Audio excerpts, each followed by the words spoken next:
Vamos lá, terminar o dia bem tarde hoje aqui. Amanhã não tem obrigação de começar muito cedo, então não vou deixar de fazer a live hoje. Hoje a gente trabalhou pra caramba e teve vários casos. Eu tava aqui pensando qual caso eu ia trazer pra vocês, sabe? Boa noite, Jéssica. Aqui, Vida Inteligente na Madrugada. Boa noite, Jéssica. Duas Jéssicas, pronto. Jéssica Lana eu conheço. Shiruti é nova. Tudo bem com vocês? Então, vou trazer um caso super especial agora. Foi o primeiro caso do dia. Eu não sei, eu quase não trago ele para vocês. Eu não tinha pensado em trazer. Eu não sei se eu já trouxe. Talvez eu já tenha até trago esse caso aqui. Mas o que acontece? A audiência foi muito tranquila. Então, como ela foi muito tranquila, muito óbvia, eu até assim acabei minorando a importância desse caso, né? Porque não exigiu muito de mim. E mas para a audiência não ser, né, tão relevante, tão necessária, a gente precisou trabalhar antes. Vou relatar aqui o caso para vocês. É uma reversão de justa causa de uma pessoa que tem síndrome de Down, né? Então, uma pessoa com deficiência de síndrome de Down, e ela tomou uma justa causa aí da empresa e a gente foi reverter a justa causa, tá? Por que ela tomou justa causa? Por que eu posso falar desse caso já? Né? Porque já acabou a instrução. Agora é sentença. E aí vocês vão poder julgar aqui comigo esse caso, dizer o que vocês acham, se a gente vai vencer, se a empresa vai vencer, né?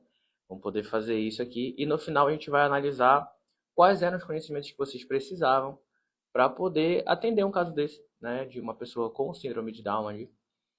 E representá-lo e qual foi a estratégia que a gente utilizou e basicamente como foi a audiência hoje, para vocês verem que não tem muita coisa, né? É bem tranquilo. Esse processo ele foi basicamente documental. Por quê? Porque ele recebeu uma justa causa, porque ele pegou ali um fone, olha, até de fone, tá tudo batendo, tá convergindo para eu estar aqui mesmo, era para eu estar aqui, isso é sinal. Então ele pegou o fone ali de uma colega de trabalho, né, e levou para casa. E isso foi tido, só que no outro, quando ele chegou em casa, né, com o fone, a mãe dele percebeu, olha, o que tu tá fazendo com esse fone aqui e tal. E aí ela sabia que não era dele, né? Só que o fone não estava funcionando, né? Não se sabe ali se foi no trânsito, se ele já não estava funcionando mesmo. Eu sei que quando a mãe dele, né, que é responsável legal, viu, o fone já não estava funcionando. E nesse imediato momento, né, ela devolveu um fone novo para a pessoa. Então entregou um fone novo ali para a pessoa que acabou tendo o fone ali levado por ele. Ele não negou isso, né? Foi uma coisa assim, basicamente da condição dele, né?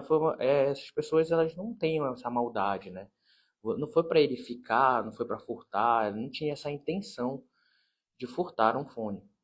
Mas no comum, né, vamos imaginar, se fossem duas pessoas ali sem essa condição de síndrome de Down, tu ia achar que ela furtou. Né? Ah, não, tu não falou, tu não mencionou, tu foi lá e pegou. Só que a gente não pode deixar nesse caso, que é um caso atípico, como eu disse para vocês, de colocar a condição do funcionário, né, dentro da análise, dentro do contexto. Então, assim, não houve um dano material, tá, a essa funcionária. Não houve uma negativa. Eu não sei nem, eu não sei se foi registrado, mas de toda forma, quando foi descrito, né, a situação aos superiores, foi dada a justa causa imediata a esse funcionário. E aí tu pode pensar, não, pô, mas isso é furto. E como eu disse, né, a gente poderia pensar dessa forma, né, poderia não até não pegar essa causa e tudo mais, se, né, não fosse uma pessoa com síndrome de Down que não tem essa maldade e o bem foi devolvido, né, logo de imediato pela responsável dele. E ele era um funcionário que a gente já demonstrou ali que não tinha advertência, não tinha suspensão, não tinha nada. Ele teve esse comportamento e esse comportamento foi corrigido. Então, vamos lá, talvez vocês nessa situação ficassem na dúvida, né? E é importante eu falar sobre isso, sobre a dúvida. E aí, será que eu vou conseguir reverter essa situação? Será que eu vou reverter essa justa causa? Bom, em primeiro ponto, a gente sempre tem que avaliar, né, o aporte financeiro. Será que eu vou ter, né?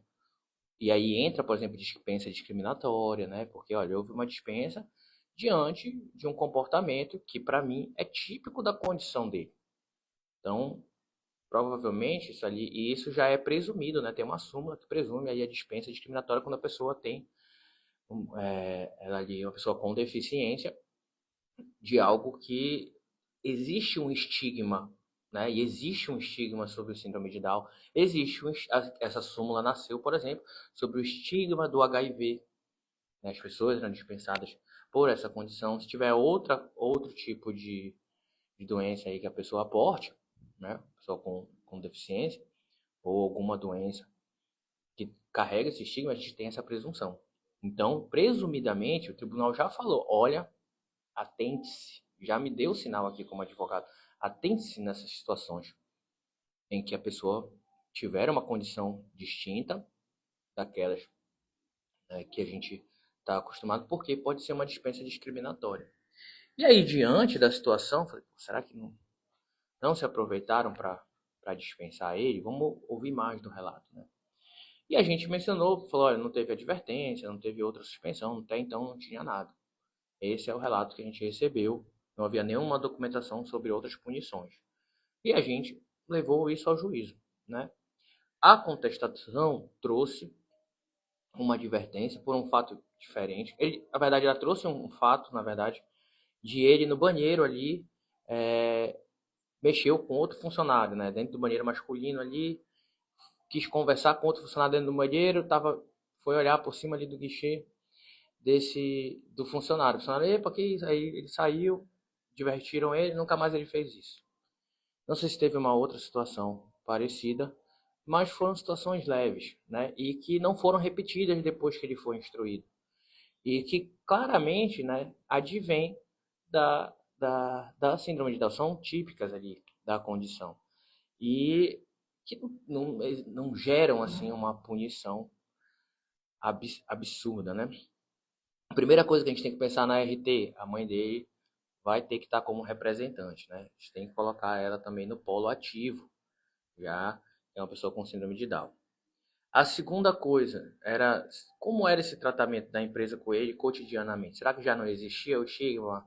Né? Por quê? Porque as empresas elas têm um percentual, né, de obrigação de colocar ali pessoas com deficiência. Então elas têm esse percentual, um percentual para uma ação, né, afirmativa para a gente colocar, incluir essas pessoas no trabalho.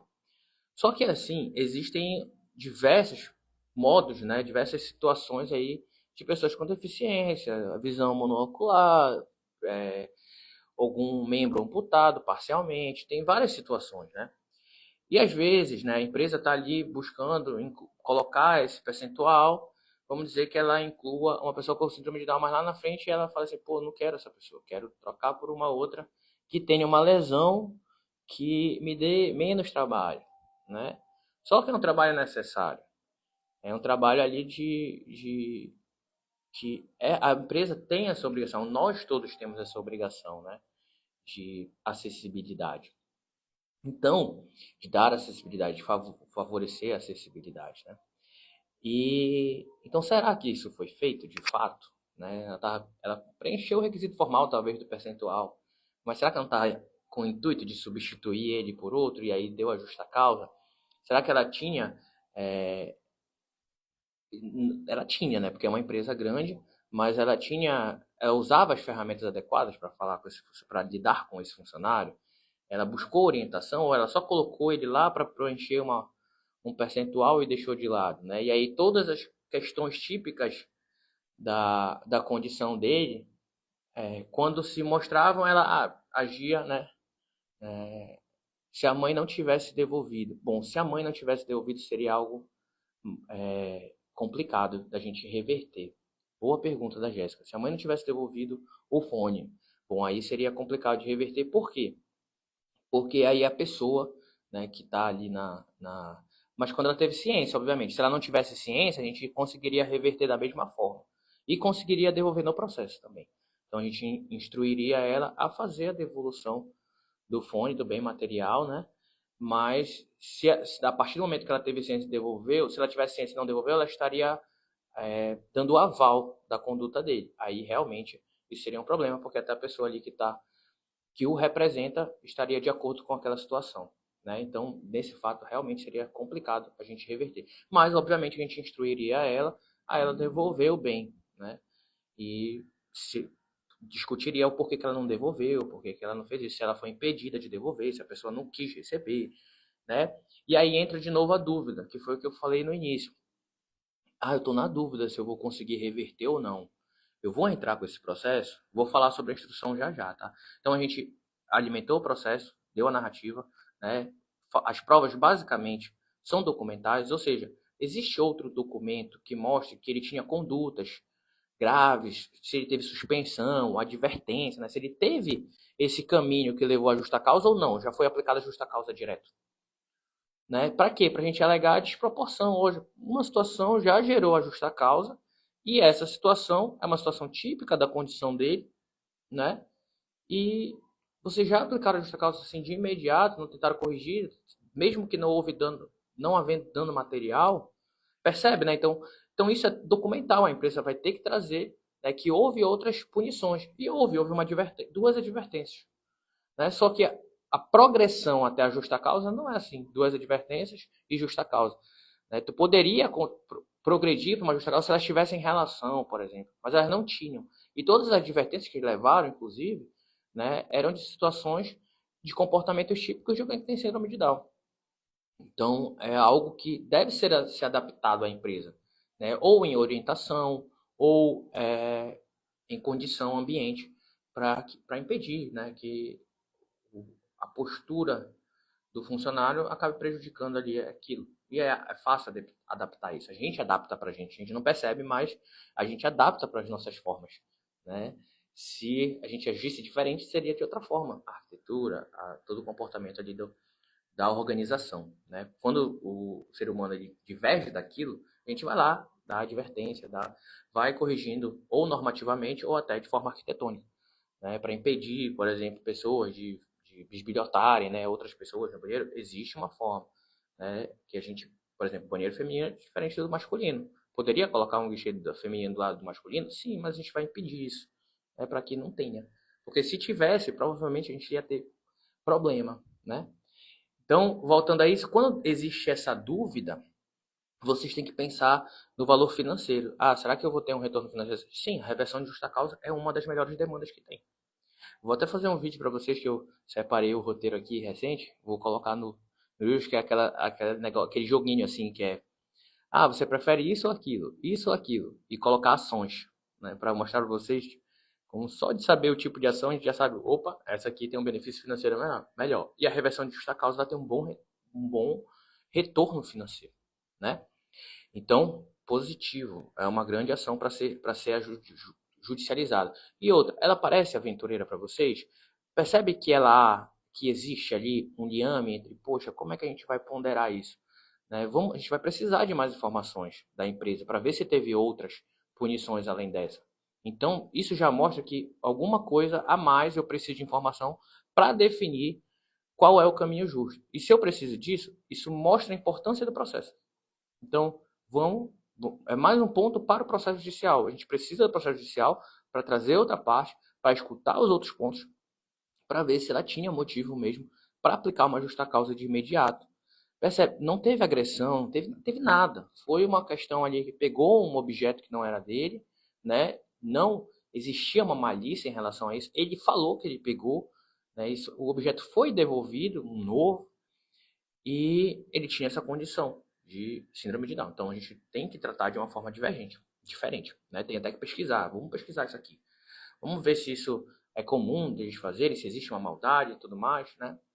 E aí, hoje foi a instrução, né? Eles trouxeram ali documentos de advertência, mas de fatos diferentes. E na instrução, o que ele tinha para fazer, né? Basicamente, quais eram as perguntas que eu instruí? Era a minha sócia que ia fazer. Esse processo não era daqui de Belém, é de outra cidade, mas só se ia fazer. Só que ela estava com uma dificuldade lá, um problema, Então ela colocou ele e eu ia fazer a audiência. Só que só existia uma pergunta para ser feita. E a pergunta era para confirmar se havia ou existido a devolução, porque não houve um recibo de devolver um recibo se devolveu o fone. Né? Porque devolvendo, a gente não tem dando material e a gente tem ali uma claro nexo entre, olha, acho que vocês foram desproporcionais na punição que foi aplicada. E basta isso. Basta isso. Então, acho que vocês foram desproporcionais. A pessoa confirmou que foi devolvido o fone. Segunda coisa que a gente pode pesquisar com testemunhas nessa audiência. Como era o comportamento da empresa de forma rotineira com esses funcionários, né, que fazem parte do percentual de PCD. Será que a empresa, né, realmente não colocou eles ali e tentava, né? Porque tem que haver uma adaptação, né? É óbvio, é o óbvio. Não posso pegar aquele funcionário, né? E aí seria uma pessoa amputada, pedir para ele fazer algo que uma pessoa amputada não pode fazer. Então ou então tem que dar uma ferramenta, tecnologias para que ele possa fazer aquela atividade. E se a gente está falando de alguma deficiência que influencia na cognição, eu também tenho que ter adaptações, né? Tanto de relação quanto de. Será que a empresa fazia isso mesmo? Eu tenho que ter esse cuidado. A gente está falando de uma empresa que tem condição, é um supermercado bilionário, está na bolsa de valores no supermercado, tá? Então, será, né? Então a gente tem que saber isso. A gente pode conseguir por audiência. Felizmente ele não tinha tantas testemunhas porque ele não tinha relações ali dentro do, do, do trabalho, né, que assim que tivesse sido alimentadas, mas uma situação que mostra a dificuldade, né, dessas pessoas de serem recepcionadas. Então ele não tinha essa relação para alcançar boas testemunhas, mas teve uma, mas acabou não sendo necessário. Foi, não sei se porque antes de eu entrar na audiência, né, quando eu fui entrar na audiência, já tinha iniciado, e aí a testemunha da outra parte, quando foi ser ouvida, falou do fone, e a pergunta que a gente podia fazer para a testemunha que a gente levou, né, que eu deixei listado para ser feito, só que eu entrei, eu acho que ela já tinha sido feita, eu cheguei um pouco depois, mas eram só duas também. Era a relação da empresa com esses funcionários PCD, era como era isso. Se havia orientação, né, da forma de tratamento, da forma de condução, da forma de lidar, né, e dividir trabalho, atribuições, tudo mais. Então percebam que é um caso diferente, é um caso que aparenta ser difícil, né? Mas aqui a gente trabalhou com coisas básicas. De novo, toda vez eu bato nessa tecla. Por quê? Porque, gente, a gente tem uma metodologia própria lá no Trabalhista Raiz. Vocês estudam, vocês vão conseguir enxergar isso. Estudo. E vão facilitar o trabalho de vocês. Então, talvez vocês ficassem nervosos sobre, será que eu devo entrar? Sim, deve. Por quê? Porque eu tenho a visão financeira de quanto esse processo vai me retornar.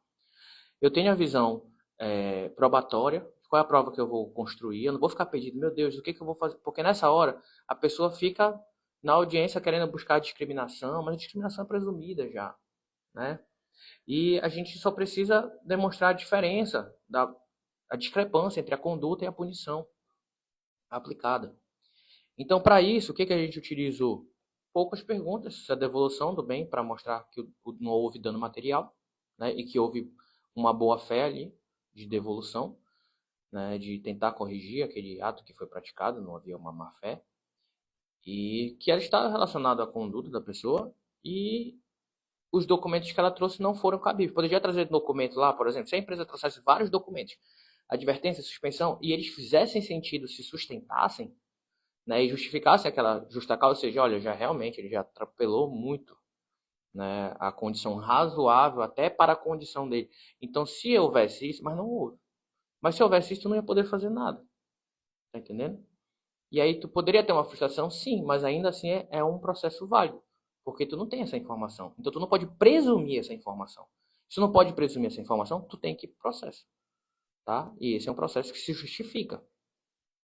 E no processo, tu não poderia pesar a mão contra ti, devia ter feito alguma coisa em audiência. Não, não devia. O teu trato em audiência era entre esses três pontos. Mostrar que o dano, completar a prova que tu tinha mencionado, falando que ele tinha devolvido, só que não tinha documento. Aí a testemunha que veio foi, olha, quem trouxe a testemunha foi a outra parte. A outra parte trouxe a testemunha. Ela veio e confirmou, né, que foi devolvido. Então, foi utilizada aqui a prova da outra parte, para complementar a argumentação que a gente estava dando. Isso para vocês também tem que ser bem fixo na cabeça de vocês. Nenhuma prova é da parte, é do processo. E por diversas vezes vocês vão vencer o processo com a prova da parte contrária. Qual a outra prova da parte contrária que a gente está utilizando aqui em nosso benefício? A ausência de uma sequência punitiva que justifique, né, que a próxima seria justa causa. Ou seja, há uma lacuna muito grande entre uma advertência e uma justa causa. E nesse caso, embora a justa causa pareça ser óbvia, né? Não é tão quando o dano não está preenchido e quando a gente tem uma condição especial. Então, mais me parece, né? Pode não parecer para ti. Imagina que para ti não pareça. Não quero que vocês se atenham à minha perspectiva. Mas pensem que se vocês têm uma perspectiva contrária, vocês vão perceber, né? Pô, eu acho, não, Lindman, não concordo contigo. Tudo bem. Mas vocês têm que entender que há sim uma chance, há sim uma oportunidade dessa pessoa, né, de ela, e aí vocês têm que ter que a gente chama de vácuo legal, né, que é um vácuo entre um vácuo moral de assim, eu não posso ser o julgador das coisas, de tudo, embora vocês sejam o primeiro e último juiz, como a gente já mencionou aqui, o primeiro, né, porque se tu diz não para essa pessoa, ela acaba ela não vai procurar outro advogado. E o último, porque depois que o juiz sentencia, determina a coisa julgada, tu vai explicar para a pessoa e dizer a tua opinião. Olha, a gente não alcançou a justiça por ausência de algum documento, por ausência de alguma coisa. Ou vai explicar para ela assim, alcançamos. Ou seja, tu vai ser o juiz que vai traduzir realmente tudo. E normalmente vai ser parte do juiz, parte do desembargador. Ou seja, se é parte de cada um, na verdade, quem instrumentalizou e levou tudo isso foi tu. Né? Essa é a verdade. E a gente sempre mostra isso para vocês, que às vezes vocês... então, tu vai sustentar a tua tese, né, esse percurso, e vai tentar dar o melhor cenário para essa pessoa. Ainda que tu esteja em dúvida. Né? O que vai tirar dessa dúvida para ajuizar o processo é o valor monetário, né, e a tua habilidade aí de instrumentalizar aquilo de forma simples, de forma mostrando para onde tu quer ir. Então, a audiência, quando eu entrei, e eu ter outras duas testemunhas que iam ser escutadas. Tava falando com a minha sócia. Falei, faz aí a proposta de acordo. Faz essa primeira pergunta aí, que é a única pergunta que tem, se devolveu todo o material, e como era a conduta da empresa. Quando chegar as outras testemunhas deles, eu vou lá para ver se eu não preciso contraditar, porque ela não estava bem para fazer audiência. Mas já era listado isso. Então só fui para entrar para isso. Quando eu entrei na audiência, a juíza falou assim, eu não quero mais escutar as outras testemunhas. Né? Então, eu não quero mais escutar outra testemunha, né? O advogado ela não tinha relevância, ela dispensou. Né? Deixa eu ver aqui. A Jéssica falou assim: o PCD está muito protegido pela lei, porque qualquer advertência, suspensão terá argumentos para zelar o PCD. A empresa estará sempre errada. Sou advogado só de reclamante, mas estou refletindo. Pois como eu estou falando, esse caso aqui, né, ele parece ele estar numa linha tênue. Mas, de novo, vamos lembrar que a gente está falando de um fone de ouvido. Tá? E de uma pessoa que tem síndrome de Down. Não é uma pessoa, por exemplo, vamos dizer que o PCD, neste caso, fosse alguém que tivesse uma amputação ou uma não visão, né? Problema aí ocular. A gente conseguiria reverter? Não. Então, não basta ser PCD para que a gente possa argumentar, né? Mas esse caso está estritamente relacionado. É um comportamento comum, né? De ele não entender algumas coisas que a gente entende, né? Umas coisas minuciosas, assim, sutis, né? De comportamento. Vai que do nada, por exemplo, vamos botar aqui um funcionário que do nada ele grita, né? Tem Tourette, que chama? Esqueci agora. Então, assim, ele fazendo algo assim, não vai ser algo que vai ser grave, é característico dele, mas óbvio, vamos botar ele numa condição que ele possa fazer isso, né? Agora, vamos fazer o contrário, né? Outra pessoa que não tem essa condição vai lá e grita. Então, não é assim. Então, não é bem assim, a empresa vai estar sempre errada. Porque, por muitas vezes, ela vai estar certa. Tá? Só que, neste caso, ela não teve o devido cuidado. Tá entendendo? Porque ela deveria ter. Deveria ser uma coisa até óbvia. Eu teve um outro caso que eu vi recente, gente. Recente. Olha só esse caso. Para vocês verem como o advogado, E o bom senso, o discernimento, ele é muito importante porque senão as pessoas elas começam não tem caso similar, não sei o que fazer. Não, tu sabe o que fazer, porque a gente tem ferramentas para trabalhar na lacuna da lei, né? Nessa lacuna. E a gente está aqui para isso, para justamente não ter que prever tudo, né? Para que a gente possa trabalhar ali com princípios, com, com outras normas, fazendo referência. Então, recentemente eu vi um caso, que eu vou relatar aqui para vocês, que foi de uma mãe que estava levando uma comida para a filha diferente do que estava no banquete da escola. Então a escola estava lá, vamos lá, uma escola pública. Tem um banquete lá da escola, né? Que é a merenda da escola. Banquete, né? Eu girei. Mas tem a merenda da escola e ela levava a merenda da casa dela. E ela levava a merenda da casa dela porque ela tinha um problema ela era celíaca. E ela não podia comer a merenda da escola. Então a mãe dela enviava a alimentação, né, vamos dizer um bolo, uma coisa diferente, porque ela tinha essa especificação, essa necessidade, senão se ela comesse a comida da escola, ela ia passar mal. E ela não podia ficar ali toda aquela jornada sem comer. Estamos certos? Pois a escola chamou um jurídico, que eu sei lá quem de acho é esse, conversou porque uma mãe resolveu reclamar que a pessoa estava levando comida e o filho dela via a pessoa levando comida e falava: mãe, eu não tenho tal coisa, mãe, eu não tenho tal coisa, mas a fulana leva. Aí a mãe reclamou com a escola que a fulana levava, que o filho dela ficava vendo, em vez de dar né, uma chamada no filho e falar: olha, ela tem essa questão e tudo mais. Chamou a mãe para justificar por que ela mandava a filha com outra comida que não a merenda da escola. E ela justificou que ela tinha uma doença. E a escola queria que ela não levasse. Tem até vídeo da escola falando assim, que tal, né, ela comer sem os amigos verem, se instruir ela, ou então comer antes, né, mas não trazer para a escola. Isso é um absurdo. Por quê? Porque não tem norma nesse caso. E as normas internas e as normas legais dizem que o aluno tem que comer aquilo ali, que está na coisa. Mas não tinha essa previsão, mas isso é o óbvio. Né? É um ponderamento óbvio. Só que a pessoa não quis fazer esse exercício. Não teve referência, não vou fazer exercício, acabou. Não vou pensar. Vou aplicar o que eu sei. E o que eu sei, a norma reta, é que se pegar o fone do outro é justa causa. Tá, mas esse caso aqui, não é. Tu tá vendo que é uma pessoa com condição especial. Né? E aí, bora botar nessa situação. Tu tá vendo que a pessoa vai ficar doente e passar mal. Tu quer deixar ela sem comer? Vocês têm a possibilidade de fazer. O certo era vocês manipularem essa merenda aí para que ela fosse recebida, né? Porque vocês estão oferecendo algo que ela vai passar mal, né? Mas ainda assim quiseram barrar. Então essa questão é assim, a gente precisa de discernimento para aplicar a técnica adequada e também para dar a orientação adequada antes. Para dar orientação, inclusive, na conduta. Se tiver uma conduta boa, um bom senso, vai dar tudo certo. E para essa empresa, pode ter certeza, não vai nem doer. É só um comportamento dela, ela já vê isso como ônus, né? Só risco do negócio e acabou. Mas para essa pessoa há uma dificuldade, né? Um emprego que ela pede, que ela não tem mais um lugar que não recebe, que não tinha condições e tudo mais, né? E é isso, gente. Eu acho que eu trouxe esse caso hoje. Tu acredita que eu não pensei em trazer esse caso? Porque eu achei que era muito simples. Mas não, né? É algo realmente diferente. É que às vezes a gente faz tanta coisa no dia. Hoje, esse foi só a primeira audiência, foi tão rápida, porque eu entrei, dispensaram testemunho e tudo mais. E às vezes a gente vai fazendo, esquece o que fez, de tanta coisa que a gente fez, e meio que rebaixa, né? Se é a gente que fez, a gente dá uma rebaixada. Não, pelo amor de Deus, tem que valorizar aquilo.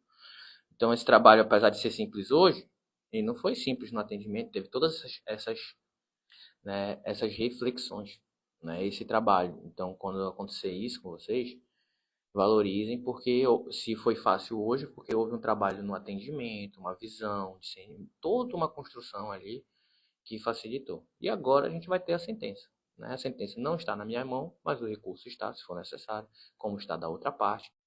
É esse trabalho de vocês.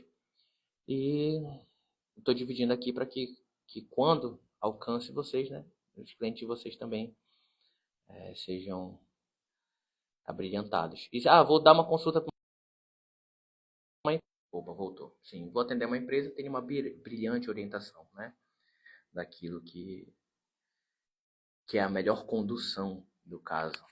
Que lindo seria, né, se Outro caso que a gente já mencionou aqui, né, sobre essas situações atípicas, por exemplo, foi de uma pessoa que estava com burnout e foi vista no pagode. Falei isso aqui em outra live. Vista no pagode, levou justa causa. Foi revertida a justa causa. Por quê? Porque ela estava no pagode por orientação, para interagir com pessoas que ela estava por orientação médica. E aí, por preconceito, mandaram ela embora. Não é meu esse caso. Mas eu trabalhei nesse caso. Eu fiz uma orientação para a pessoa na fase final. Quando eu li, eu falei, incrível, incrível. Né?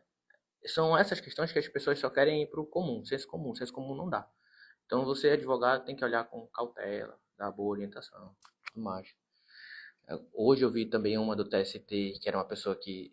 Uma postagem do TST, que era uma pessoa que fez crossfit, foi mandada por justa causa, porque ela estava de auxílio em algum, acho que era LE, alguma coisa, não lembro qual era, e o crossfit era parte do tratamento, sabe? Mas o senso comum fez ela aplicar aquilo. E no senso comum faria sentido. Então a gente está falando aqui, olha, de duas pessoas que estavam em condições, né, vamos dizer, com deficiências temporárias, para assim, à primeira vista, né? Então não era uma pessoa que estava ali no percentual de PCD que tem essa proteção, como a Jéssica mencionou aqui anteriormente. Então é isso, gente. A gente tem que analisar cada caso como um caso e fazer essas ponderações de tanto financeira é importante, né? Esse caso eu acho que se não tivesse um benefício financeiro eu ia tentar fazer de qualquer forma, porque existem casos que parece para mim é como se fosse arte. Mas infelizmente a gente não pode atender todo mundo gratuitamente, né? Que a gente almeja, porque senão a gente não se sustenta. Mas por vezes é um negócio assim que dá gosto. Pô, quero ver esse processo. Esse processo deve existir. Foi isso. Falei bastante. Qualquer coisa, gente. Sugestões, por favor, mandem sugestões às vezes, porque a gente tem casos no dia, assim, mas às vezes até eu me perco no caso, acho, não tem muito o que falar para eles hoje. Então, se vocês mandam sugestão, eu venho aqui e falo, tô com dificuldade tal, tô com caso tal. Responde aí, venha aqui, eu tô abrindo live todo dia pra gente. E pra gente mesmo, porque não é só pra vocês, é pra mim também. Eu gosto de estar aqui dividindo com vocês.